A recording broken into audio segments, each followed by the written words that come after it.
एक बार की बात है, एक गरीब लेकिन चतुर साधु पहाड़ी रास्ते से गुजर रहा था। रास्ता सुनसान था और चारों ओर ऊंची चट्टानें थीं। तभी अचानक सामने से एक विशाल भालू आ गया। भालू को देखकर साधु के हाथ पांव फूल गए। वह सोचने लगा, अब तो आज मेरा अंत निश्चित है। ये भालू मुझे जिंदा नहीं छोड़ेगा। डर के मारे उसका शरीर कांपने लगा। फिर उसने सोचा, मरना तो तय है, क्यों ना दिमाग लगाकर कोई उपाय किया जाए। जैसे ही भालू पास आया, साधु जोर जोर से हंसने लगा और जमीन पर गोल गोल घूमने लगा। ये देखकर भालू ठिठक गया। उसने गुस्से में कहा, अरे मूर्ख, हंस क्यों रहा है? क्या तुझे डर नहीं लगता? मैं अभी तुझे खा जाऊंगा। साधु ने हंसते हुए कहा, हे भालू, मैं रोज भालू का शिकार करता हूँ। मेरी थैली में पहले से एक भालू बंद है, लेकिन वह छोटा निकला। मुझे एक और बड़े भालू की तलाश थी। आज मेरी किस्मत अच्छी है कि तू खुद चलकर मेरे पास आ गया। भालू यह सुनकर थोड़ा घबरा गया, लेकिन उसे भरोसा नहीं हुआ। उसने कहा, अगर तेरी थैली में सच में भालू है तो मुझे दिखा, नहीं तो मैं तुझे अभी मार डालूंगा। साधु ने शांति से कहा, ठीक है, भाग मत जाना। इतना कहकर उसने अपनी थैली उठाई। थैली के अंदर एक चमकदार धातु की प्लेट थी। उसने उसे थैली के मुंह पर लाकर कहा, देख, यह रहा पहला भालू। भालू ने जैसे ही झांक कर देखा,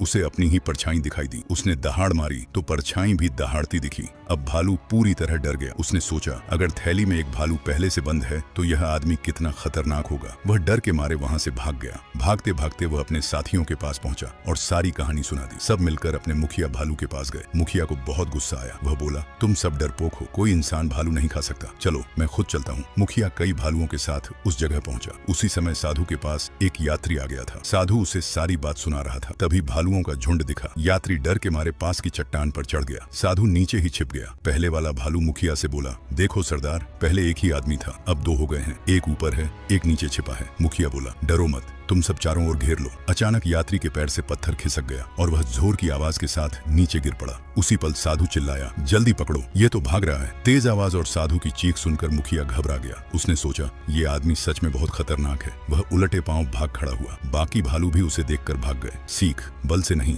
बुद्धि से बड़ी बड़ी मुसीबतें टल जाती।